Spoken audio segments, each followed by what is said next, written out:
Le seul truc que je n'accepte pas, c'est le gâchis, qu'on élève des animaux pour ensuite chasser avec nos chiens, les prélever, les tuer et faire un trou. Ça, c'est inacceptable. En revanche, si derrière, on les valorise, on les mange ou même on les commercialise, eh bien finalement, pourquoi pas ? Je vous emmène aujourd'hui dans une usine de transformation de gibier et nous allons faire tout le tour et suivre toute la chaîne des animaux, de leur entrée jusqu'à leur sortie avec son directeur. Vous êtes de plus en plus nombreux à suivre cette chaîne et ça fait extrêmement plaisir. Il y a encore 4 mois, il y avait 2000 abonnés, aujourd'hui il y en a 25 000. Je sens que les reportages que je vous propose vous intéressent, donc continuez à vous abonner, continuez à commenter, c'est extrêmement important et maintenant vous le savez, vous pouvez cliquez sur le bouton rejoindre pour aider au financement de cette chaîne. J'ai d'ailleurs une petite idée à ce sujet-là, mais il faut le temps de mettre en place. J'ai l'impression qu'il faut que je vous offre quelque chose. J'ai une petite idée derrière la tête. Restez bien jusqu'au bout de la vidéo. À la fin, Humbert, le directeur de l'usine, nous donnera quelques astuces pour bien conserver le gibier et pour le rendre le meilleur possible à la maison. Il est terminé le temps où on rentre de la chasse avec une gigue de sanglier, encore tout en pot, dans un sac poubelle qu'on prend et qu'on met dans le congélateur. Ça ne peut pas fonctionner, ça ne peut pas être bon. Quand vous offrez du gibier, ne vous en débarrassez pas. Offrez-le préparé, prêt à déguster. Vous savez que c'est quelque chose auquel je crois beaucoup. Nous partons en direction de Salbris, à l'atelier du loup. C'est parti. Je suis équipé d'un protège-barbe, d'une charlotte. Voilà. J'ai l'air bien malin, mais c'est obligatoire. C'est parti. On va visiter tout ça. Là, on a la partie du personnel qui est là, et puis on va accéder dans le sas sanitaire.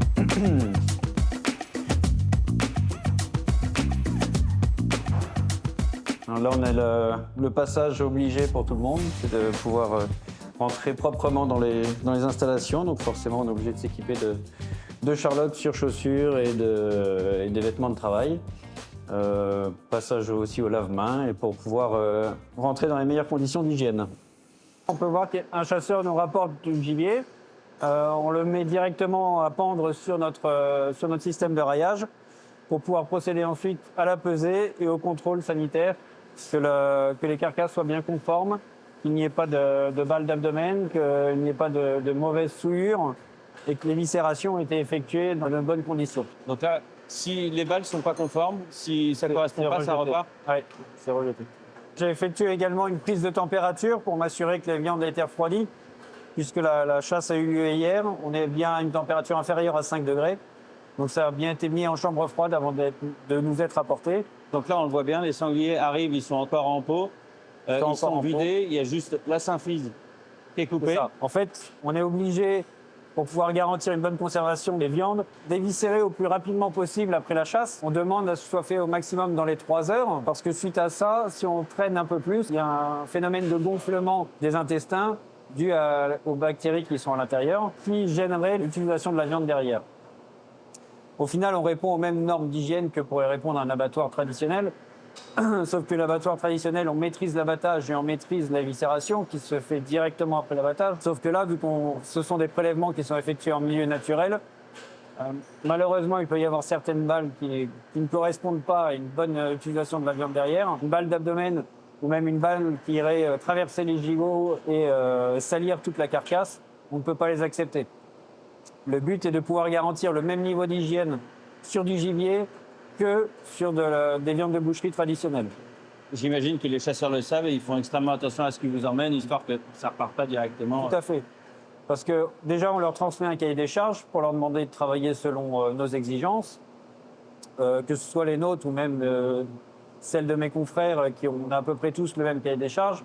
Vu qu'on est inspecté par les services vétérinaires, ce sont les services vétérinaires qui apposent notre estampille vétérinaire et qui permettent justement la commercialisation de nos viandes au niveau national ou international. Il y a un animal qui repart là parce qu'il n'est pas présenté dans son intégralité. Les services vétérinaires nous demandent d'avoir des animaux entiers, donc c'est pour ça qu'on a besoin de l'intégralité de la carcasse, que ce soit les pattes ou les têtes, ou bien même les pannes. On ne peut pas se permettre de retirer un bout de la carcasse, parce que les services vétérinaires trouveraient ça suspect. Ça voudrait dire qu'on cherche à dissimuler quelque chose. Donc on a besoin des animaux dans leur intégralité. La moindre carcasse suspecte est écartée par les services vétérinaires et mise au rebut, donc à l'équarrissage. Donc les chasseurs sont au courant de ça et s'ils ne veulent pas perdre leur carcasse, il faut qu'ils nous apportent que des carcasses conformes à nos exigences. Là, on est sur du sanglier, typiquement une livraison de sanglier ce matin. Comment se passent les tests au niveau de la trichine? Les tests trichines sont effectués par les services vétérinaires. Tous les jours, chacune des carcasses qui arrivent ici vont être prélevées. On a le résultat sous 10 heures. Donc tout ce qui part le matin est prélevé et examiné dans l'après-midi par le laboratoire compétent. Et on a les résultats pour pouvoir découper le lendemain matin si besoin. Et on peut avoir une idée du prix d'un test de trichine? Un test trichine, c'est une dizaine d'euros à peu près à faire, qui est pris en charge par les services vétérinaires dans les ateliers de traitement. Si un chasseur veut faire tester son gibier pour le consommer lui-même, en fonction des ateliers, en fonction des laboratoires, il y a une évolution du prix, mais il faut compter une bonne dizaine d'euros. Où est-ce qu'on peut aller en tant que chasseur pour faire ce test de trichine? Il y a plusieurs laboratoires qui sont recensés. Chacun des laboratoires pratique a un prix qui lui est propre. Il n'y a pas vraiment de prix de marché, on va dire. C'est en fonction du laboratoire et de sa taille, le prix peut varier. Mais chacun est libre de l'envoyer dans n'importe quel laboratoire. Si vous aviez une proportion à donner aujourd'hui de ce que vous arrivez à avoir sur le sanglier, au niveau de la trichine, vous en avez trouvé beaucoup? 0 pour le moment. Aucune trichine n'a été déclarée depuis le mois de septembre. Donc c'est une bonne chose, ça veut dire qu'on n'est pas une région à risque à ce sujet-là. Cependant, il faut toujours mettre entre guillemets ces résultats parce qu'on ne traite qu'une très petite partie des carcasses qui sont tuées chaque année. Les ateliers de traitement doivent représenter dans les alentours de peut-être 30% à 40% des volumes qui sont réellement tués. Et le reste est envoyé directement au sein des sociétés de chasse et qui est partagé entre les chasseurs. Qui vous ne traitez que du gibier qui provient de la région ou vous allez chercher du gibier? Essentiellement, à 90%, c'est du gibier issu de Sologne. On peut aller chercher quelques chasses qui sont aux alentours de la Sologne. Mais notre rayon d'action pour la collecte est de l'ordre de 50 km. Et dès l'instant où on vous livre, est-ce qu'on pourrait, par exemple, vous appeler en vous disant « j'ai une dizaine de biches et de fans, je vous les livre ». Est-ce que ça, c'est quelque chose qui vous intéresse ou pas du tout? Oui, bien sûr. À partir du moment où les animaux sont traités de manière conforme, ils sont transportés dans des véhicules réfrigérés, on n'a aucun souci à cela. Il faut savoir que quand on peut transporter de manière non réfrigérée du gibier, s'il est directement issu de la chasse, à partir du moment où un animal a été réfrigéré, a été descendu en température, on ne peut plus casser la chaîne du froid et il faut qu'il soit transporté toujours de manière réfrigérée. Donc c'est intéressant. Quelqu'un qui est, par exemple, à 2 heures d'ici, qui termine sa chasse, vide les animaux, les met dans une voiture, vous les apporte directement, ça fonctionne. Ça peut fonctionner. 2 heures, ça fait un peu loin quand même. Ouais. Mais ceux qui sont à 2 heures, généralement, ils font pas la route. Mais je préfère dire que sous une demi-heure, 3/4 d'heure de route maximum. Pour avoir un ordre d'idée, aujourd'hui, une bête entière, vous achetez quoi? Vous achetez au kilo? Vous achetez comment? J'achète au kilo pour le grand gibier. Faut savoir que le sanglier est acheté avec les têtes et avec les pattes, alors que le cervidé et le chevreuil est acheté sans tête et sans pattes, tout simplement pour des soucis de manutention. Le cervidé et le chevreuil ont des pattes très longues et sont très difficilement gérables dans les rails des boucheries. Donc c'est pour ça que le tarif est établi sans tête et sans pattes. C'est toujours plus compliqué de déplacer un grand cerf 10 corps dans un atelier avec sa tête. On peut avoir une idée du prix? Ou c'est quelque chose? Oui, bien sûr. Le sanglier, un sanglier, le prix évolue, on va dire, entre 1 euro et 1,50 € du kilo. Le cervidé, ce sera entre 2 euros et 2,80 €. Et le chevreuil, c'est plutôt de l'ordre de 4 à 5 euros. Ça dépend après de la période, de l'atelier et du volume qu'il y a derrière. Et donc là, il y a un chasseur qui est en train de livrer 10 sangliers. On voit qu'il y a à peu près toutes les tailles. Ça peut quand même vite être intéressant aussi pour eux, finalement. Oui, bien sûr. C'est un moyen de se rémunérer aussi sur leur chasse. Après, pour les chasses de petits gibiers, c'est le prix est bien inférieur au prix d'un faisan vivant. On donne un prix à la pièce Mais là, ça évolue entre quelques centimes et 1 euro pièce. Donc ça va pas chercher bien loin pour le petit gibier. Mais il y a tellement de travail derrière, de main-d'œuvre et de manutention qu'on ne peut pas se permettre de donner plus, malheureusement. Si lors de la chasse, on tue des cervidés, des sangliers ou des chevreuils, eh ben, on doit faire une feuille différente par espèce. Et sur chaque feuille, on doit reprendre le numéro de boucle d'abattage, le sexe, l'heure de mise à mort, et puis après les informations relatives à l'éviscération. Donc l'heure également de l'éviscération par rapport à l'heure de chasse et le lieu d'éviscération, si ça a été fait au milieu des bois pendant la chasse ou bien si c'était fait dans un centre de collecte ou une cabane de chasse à proprement dit. Oui, donc c'est quand même très, très, très cadré. Oui, parce que c'est le début de la traçabilité et si jamais un jour il y a un problème, on doit être capable de remonter jusqu'à la chasse qui a fourni le gibier. Bon, alors que ce soit pour différents problèmes, hein, si c'est un problème juste bactériologique, ça peut correspondre simplement à la qualité du travail qui a été effectué par les chasseurs, ou si c'est des problèmes plus importants, comme la fièvre porcine ou quoi que ce soit, ça peut être des problèmes de région, de maladies d'animaux, qui est important de pouvoir retracer dans quelle région il y a des animaux malades ou quoi que ce soit pour pouvoir bloquer les maladies en cas de problème. Concernant les informations à mettre sur cette feuille, il faut savoir que ce n'est pas n'importe quel chasseur qui peut remplir cette feuille. Ce sont des documents officiels qui sont distribués par la Fédération nationale des chasseurs. Et les personnes qui sont habilitées à remplir ces feuilles sont des personnes formées par la Fédération nationale des chasseurs, où on leur apprend en fait à savoir reconnaître un animal malade lors de l'éviscération, savoir voir s'il y a des organes vitaux qui pouvaient être déjà malades avant la mise à mort.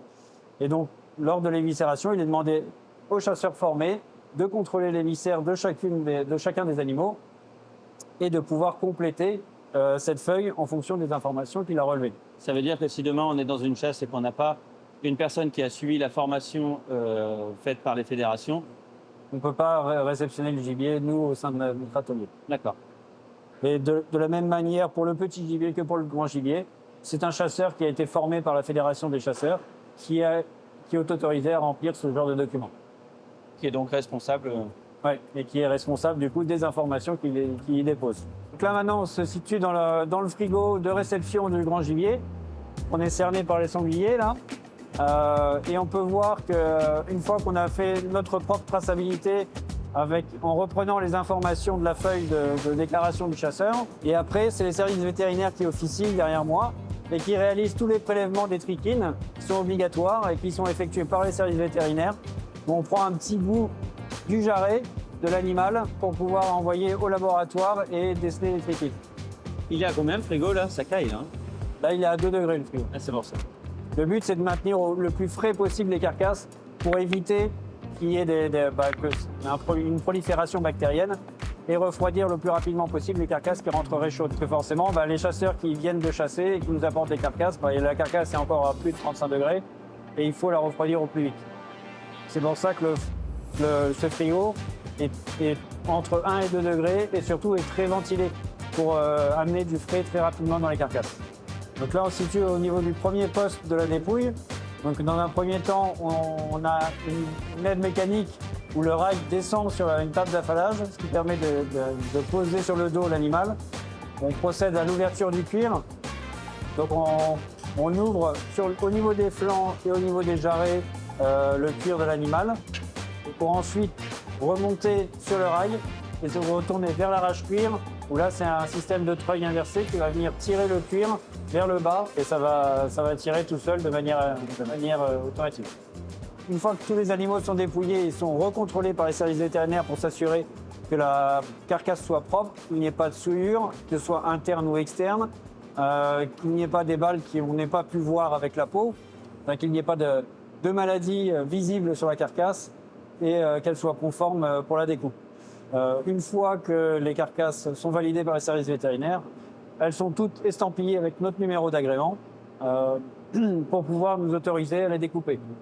Pour ce qui est mis au rebut, les inspecteurs vétérinaires mettent de côté les carcasses. Elles ne sont pas validées dans un premier temps Elles sont ensuite inspectées par un vétérinaire officiel qui donnera la décision finale. Est-ce que l'animal est conforme ou pas? S'il n'est pas conforme, bah, ça part soit à l'équarrissage. S'il est conforme, bah, ça rentre dans le circuit correct. C'est quoi le taux à peu près de non conforme? Il n'y a pas vraiment de taux, ça va un peu dépendre des semaines, des conditions météorologiques, parce que s'il fait chaud dehors, forcément, les carcasses travaillent plus vite que s'il fait froid. Ça va dépendre aussi des chasses en fonction de leur prêterie. Quand nous collectons, on essaye d'éviter les carcasses déjà abîmées, mais il se peut que certaines carcasses soient abîmées quand même sans qu'on les voie avec la peau. Après, ça dépend des semaines. Il y a des semaines où on peut avoir jusqu'à 20, voire 30% de carcasses déclassées et d'autres où on est en dessous de 10%. Donc là, on peut voir par exemple que c'est une carcasse qui a été consignée par les services vétérinaires. On retrouve leur petit carton sur lequel ils apposent la date et le motif de la consigne. Donc là, on voit qu'il y a marqué BA pour balle d'abdomen. Et on voit bien qu'il y a de toute façon, il y a un trou bien au niveau de l'abdomen avec du poil et de la saleté. Donc cette carcasse-là, qui pourtant de l'intérieur, on ne voit pas forcément qu'il y a une balle d'abdomen, mais une fois dépouillée, bah là on se rend bien compte que la balle est passée par là. Et donc ça, c'est des carcasses qui vont malheureusement finir à l'équarrissage parce qu'elles ne rentrent pas dans le cahier des charges de qualité qu'on exige et que les services vétérinaires nous demandent. Donc là maintenant, on se situe au niveau du désossage. Donc une fois que les carcasses ont été dépouillées, tamponnées par les services vétérinaires, ben, c'est les bouchers qui rentrent en action, qui procèdent aux diverses découpes dont on a besoin pour nos commandes.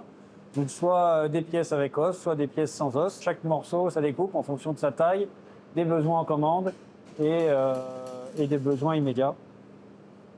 Donc là, on est sur du cerf. C'est des découpes de cuisseaux et des dos. Les cuissons, on les sort avec os et les dos aussi. Et après, tout ce qui va être épaules et colliers, il y a plutôt une destination pour faire du sauté et faire des viandes de conserverie. Pardon. Au niveau des bouchers, on n'a que des bouchers professionnels? Oui, oui, c'est au même titre que pour du bœuf ou du porc, ça reste une découpe particulière et qui a besoin de savoir-faire. Donc il nous faut des bouchers de bonnes compétences pour pouvoir préparer au mieux les viandes. Là, on est bientôt au mois de décembre. La grosse période va attaquer, j'imagine? Oui, le mois de décembre est le mois de pic d'activité dans le monde du gibier, puisque ça reste un plat de fête et un plat de tradition. Donc il y a beaucoup de demandes au mois de décembre sur le gibier. Pour ça, l'activité va continuer durant le mois de janvier et de février, puisque la chasse continue, avec moins d'activité de vente, mais une grosse partie va servir à préparer les stocks pour les produits élaborés de la gamme estivale. Il se passe quoi pour une usine comme celle-ci lorsque, en février, la chasse s'arrête? Lorsqu'en février, la chasse s'arrête, nous, on continue notre activité essentiellement sur les produits élaborés, notre gamme saucisses et brochettes. Et ensuite, on a aussi une activité de boucherie traditionnelle, où là, on découpe de la viande pour la restauration, qu'on va racheter à des éleveurs locaux ou à de la viande française un peu plus grands horizons, dirons-nous. Pour pouvoir faire des préparations pour les restaurateurs. On fait du piéçage de muscles, que ce soit des faux filets, des rames steak et autres, pour la restauration. Vous êtes combien aujourd'hui dans cette usine? Aujourd'hui, l'atelier du Loup, c'est à peu près 20 personnes qui travaillent. Le but est d'avoir à minima une quinzaine de personnes sur la période estivale et de pouvoir monter jusqu'à 25 personnes en pic d'activité en hiver. Un particulier qui fait ses découpes lui-même et qui met sous vide, il faut qu'il s'imagine quoi? Tout dépend en fait de la maîtrise sanitaire qu'on a du produit. Si un particulier découpe dans des bonnes conditions, que ce soit d'hygiène ou de réfrigération des viandes, et qu'il a aussi une petite machine à mettre sous vide, on peut tenir facilement 15 jours sa viande. Si c'est de la viande qui n'est pas découpée dans les meilleures conditions, mieux vaut éviter de dépasser les 5 jours, 5 à 10 jours. Là, on se situe au niveau du plumage du petit gibier. Alors, c'est un local où il fait beaucoup de bruit, donc il vaut mieux rester dehors, sinon on ne s'entend pas parler. On peut voir que les opérateurs sont équipés de casques pour éviter d'avoir trop mal aux oreilles. Il s'agit de plumeuses à disque. C'est des disques qui tourne très rapidement et qui se resserre sur la face avant, qui est doublé par un système d'aspiration qui fait que les plumes, quand on présente le gibier devant la machine, les plumes sont aspirées et les disques sont là pour pincer la plume et l'emmener avec. Et le tout est transvasé directement dans des bacs de récupération à l'extérieur du bâtiment. Donc que ça puisse partir à l'équarrissage de la manière la plus simple possible. Ici, principalement, faisan, perdreau, canard. Faisan, perdreau, canard, c'est les 3 gibiers qu'on a principalement. Et qui même, c'est les 3 seuls gibiers qui se travaillent vraiment bien. Pour le reste du petit gibier, c'est de l'occasionnel, voire inexistant. Ça reste des animaux qui peuvent, je pense notamment à la bécasse, sur lequel il n'y a pas de commerce possible sur la bécasse. Donc on n'en voit pas passer dans nos ateliers. En termes de volume? En termes de volume, on prévoit de faire un peu plus de 25 000 petits gibiers sur la saison. On en traite là actuellement entre 2 et 3 000 par semaine. Et alors, un opérateur, il arrive à plumer combien d'oiseaux dans une journée? Ça dépend de l'opérateur et ça dépend du type de gibier. On va dire qu'un bon opérateur peut atteindre les 40 faisans à l'heure, s'il est bon, et en faisant bien, bien sûr. Sur des canards, on va plutôt être de l'ordre d'une 30aine par heure, parce qu'en fonction du gibier, la plume est plus ou moins dure à tirer, et le canard est beaucoup plus dur à plumer qu'un faisan. Est-ce qu'il y a une partie où vous allez simplement lever les filets ou non, systématiquement, c'est plumé? Non, il y a une partie où on lève juste les filets. Tout ce qui va être petits animaux, qui ne sont pas exploitables pour vendre en pièces entières. Donc là, on fait un plumage succinct. On plume forcément la partie de la poitrine, plus un petit peu le dos et autres. Et après, on fait une découpe directe sur l'animal. Pour les gros animaux qui ont un poids plus important et qui peuvent être vendus en pièces entières, on les plume en entier. On laisse juste le bout des ailes et la tête avec la plume. Et ensuite, on fait une finition manuelle avec un chalumeau, comme on pourrait faire à la maison, où on brûle l'animal pour assainir la peau et brûler les dernières petites plumes qui pourraient rester. Et après, avec un petit couteau, on vient gratter les dernières plumes qui resteraient pour présenter l'animal le plus propre possible. Ici, la partie de préparation de commande, où tous nos opérateurs reflashent sur nos commandes les différents types de découpes. Donc chaque paquet est équipé d'une étiquette avec un code barre, et en fonction de la commande, on vient scanner l'étiquette pour attribuer le morceau à la commande. Une fois que ça a été scanné, c'est mis en carton. Le carton est cerclé, c'est expédié sur palette auprès de nos différents clients. Qui sont tes clients d'ailleurs? Essentiellement les grossistes, alors que ce soit du marché de Rungis ou autres grossistes en France. Après, on est aussi ouvert aux particuliers, et notre volonté de se rapprocher au maximum des restaurateurs locaux. On se trouve dans un endroit où j'imagine qu'il y aura de la vente. Future boutique, exactement. On a démarré l'activité au mois de septembre au sein de cette usine. On a tout juste fini les travaux au mois d'août. Donc on a eu beaucoup à faire pour mettre en place l'activité. On a démarré tout de suite avec la production de viande fraîche, de grands gibiers comme de petits gibiers. Et au fur et à mesure, les ateliers vont se mettre en activité, que ce soit pour la partie produits élaborés que pour la partie boucherie. Et là, ici, on se situe dans la future boutique qui ouvrira ses portes d'ici sous peu. On devrait, sous 15 jours, arriver à ouvrir une petite boutique. Le but est ici de proposer nos viandes, mais également des produits locaux de différents producteurs, que ce soit de l'alimentaire ou du non-alimentaire. Le but est de mettre en valeur la Sologne sous tous ses états, donc avec par exemple un fabricant de planches à découper ou de couteaux, avec du miel, avec différentes productions, que ce soit des champignons ou même des fraises locales, et avec pourquoi pas des artistes qui pourraient venir égayer cet environnement. Le but est de faire un petit lieu de rencontre et un petit lieu d'échange, où on pourrait aussi bien trouver des viandes de gibier sous différentes formes, saucissons, viande fraîche, que des éléments de décoration, toujours un peu autour de la viande, du gibier, et puis différents éléments qui mettent en valeur la Sologne sous toutes ses coutures. Donc ici, bientôt un petit marché de producteurs. Voilà, un petit marché de producteurs. On a 70 mètres carrés qui sont alloués. On va mettre différents étalages pour pouvoir promouvoir au mieux la Sologne. En tout cas, un immense merci. Juste avant de conclure, est-ce que tu peux nous donner quelques petites astuces pour les chasseurs, notamment pour le traitement de la venaison, juste au retour de chasse? Qu'est-ce qu'il faut faire? Qu'est-ce qu'il ne faut surtout pas faire, que ce soit avec du petit ou du grand gibier? La priorité absolue pour toute forme de gibier, que ce soit du petit ou du grand, c'est de réfrigérer au plus vite et au mieux les animaux. Ne pas les laisser dans des sacs plastiques, ne pas les garder dans un coffre de voiture trop longtemps, car forcément quand il gèle dehors, ça va pas trop mal, mais quand il fait chaud, malheureusement on a des températures qui montent vite et la viande malheureusement tourne très rapidement.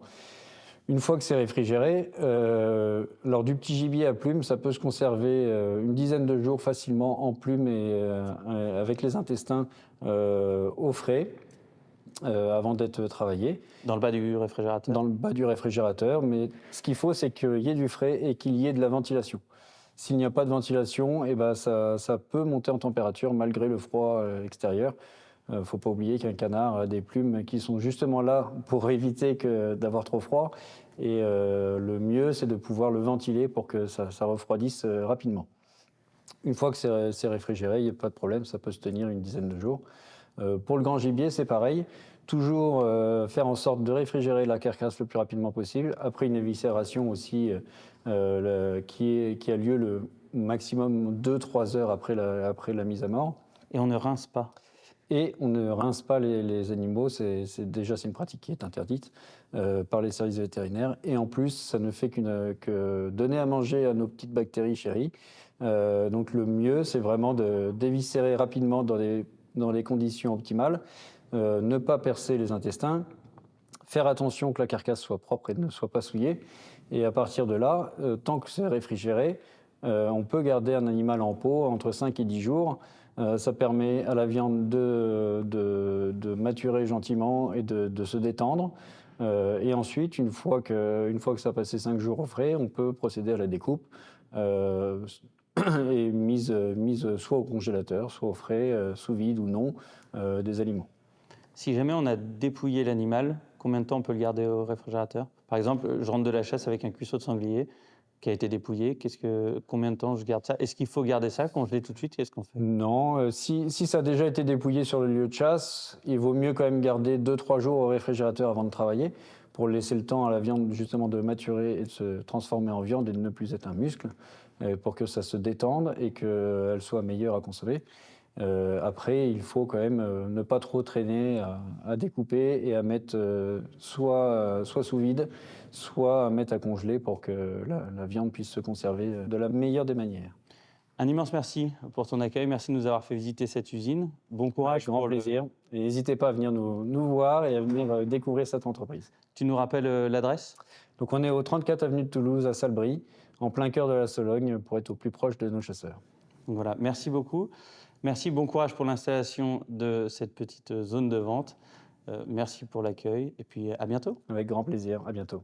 Cette vidéo est maintenant terminée, j'espère qu'elle vous aura plu. N'oubliez pas de mettre un like, n'oubliez pas de vous abonner. Je le dis systématiquement, mais c'est extrêmement important. Ça aussi, je le dis à chaque fois. En attendant la prochaine, prenez soin de vous et à bientôt.